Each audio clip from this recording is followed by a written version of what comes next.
Good morning and welcome to Corona Walks 5. Today's talk is about killing Corona. How do we get rid of this horrible thing that is blighting our lives? I'd like to start off by thanking people for all the support and the wonderful words of response I've received from people who've been viewing these videos across various platforms.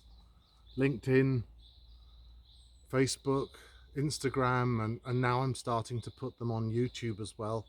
Forgive me if it takes me time. I'm a bit of a technophobe. I'm an old-fashioned academic, and I'm still learning how the technology works, but this is amazing what it allows me to do. I'd like to also say something else. Some people have said, are these setups or whatever? No, they're not. I actually do go for a walk. There's my walking sticks, which I need because I have bad knees. And I walk to different places every day, and I started with me doing lots of steps to satisfy the app on my phone, and then I thought, well, what else could I do, and why don't I share some of these thoughts that I have with people out there? So thank you for all the encouragement. Please keep it coming back, because it's great to hear what you think, positive or negative. I'm very interested in your ideas. So I want to talk today about how we start to change how we respond to COVID. What do we know about this coronavirus? Well, we know that it requires new uninfected people. We also know that it is socially transmitted.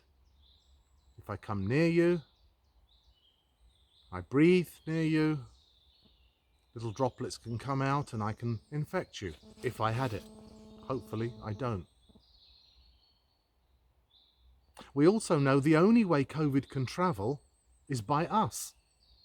If we don't move, COVID doesn't move. And most of the attempts to date have revolved around lockdowns of various kinds. We can shut entire communities down, we can shut cities down, we can even shut countries down. The best we can hope for with this strategy is to create little islands where there are no infections. In some respects, it's a bit like the neighbourhood watch schemes that you see in some areas of the country, where everybody looks out for each other to try to make sure the criminals don't come and burgle houses. The trouble with neighbourhood watch is you simply move the criminals to another area. And COVID is exactly the same. If we don't let it in here, it'll appear somewhere else. And eventually that somewhere else will come back to here. So how long can we seal countries off for? How long can we lock down countries for? We know that if we keep doing this, the social, economic consequences of doing so are so severe, they may actually be worse than the coronavirus itself. And there's a lot of research out there that's going on about COVID-19. And to date, we don't have still a conclusive understanding of how this came about and how we're going to put it to bed. Well, here's my take from understanding crisis events. Rule number 1 of dealing with a real crisis: using emergency response plans don't work. Why don't they work? Because the crisis is new and different, and it doesn't respect the previous rules we had created for that previous emergency. Therefore, something has to change. Either we change the people who manage it, or we change the rules for managing it, or we break those rules. At the very least, we need to apply those rules flexibly. This is the first problem. Do we have the right people in charge? Do they have the right structure? I'm going to come back to some of these operational issues in one of my next videos. But at the moment, I'm particularly interested in how we stop Corona in its tracks.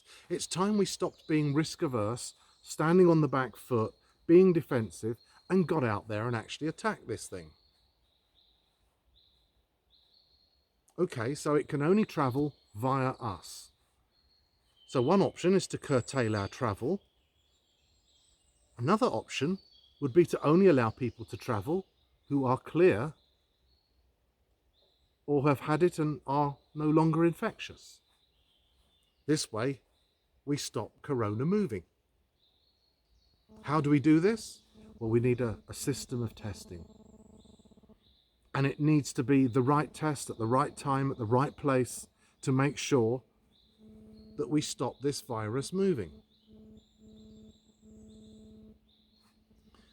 COVID-19 is an international problem. The idea that we can manage this problem in a national way is fooling ourselves.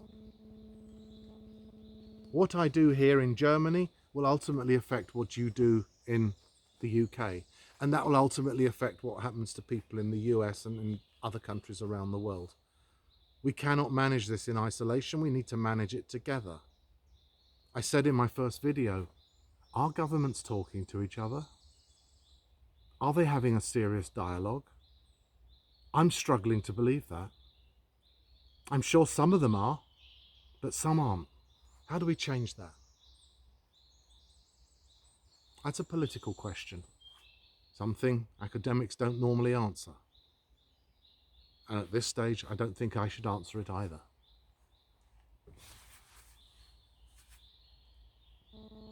Second, how do we make what is currently part of the problem part of the solution? Assuming we were to get out there and we were to test people, so we tested everybody before they got on a plane, we tested everybody before they went back to work, we tested everybody everywhere where there's a potential for a social interaction. What do we do with all the positive cases that we find? Well, up until now, the results have been pretty poor. We either send them home to infect their families, send them to a nursing home where they could infect the other residents who are high risk for this kind of problem. What about taking some of these fabulous hotels that are standing empty with swimming pools and gyms and wonderful facilities and turning them into 3-week rest centres where people who have been found positive can go? If you have no symptoms, great, you get to enjoy the facilities. You don't get to meet anybody apart from people who've got it, and eventually, when you're clear, you'll be let out. If you have mild symptoms, the same may apply. If you get very seriously ill, you're one of the 20%, you can be moved to hospital. And clearly, that way we're now excluding those people from the community. I get the human rights issue. If we start doing things like this, we're infringing on people's human rights. But are we not infringing on everybody's human rights by not allowing them to be safe in the community? Are we not infringing people's rights by saying you have to stay at home because there's a small chance you might get infected by somebody out there who's not following the lockdown, not behaving, deciding to protest? I think the solution to our problem probably lies in the side effects of our current approach to responding to the problem. Something needs to change. These are not just isolated people. These are tens of thousands, hundreds of thousands of people. More than 50,000 people have died. We owe it to them and to the 600 people who've died just in the last 24 hours in the UK to change our strategy and do something that works. The current message is confusing, and I'm struggling to understand whether I should or shouldn't go to work, whether I should or shouldn't catch a train, whether I should or shouldn't. Clearly, for my own safety, it's better I don't go out. Or if I do, I go to a beautiful place like this. Sorry, this video's been a bit longer than they normally are. I'm more talkative than usual. Thank you very much again for listening to me. I'm going to try to make this video available on YouTube, as well as Facebook, Instagram, and LinkedIn.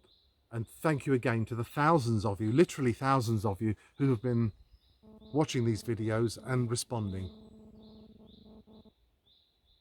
Goodbye.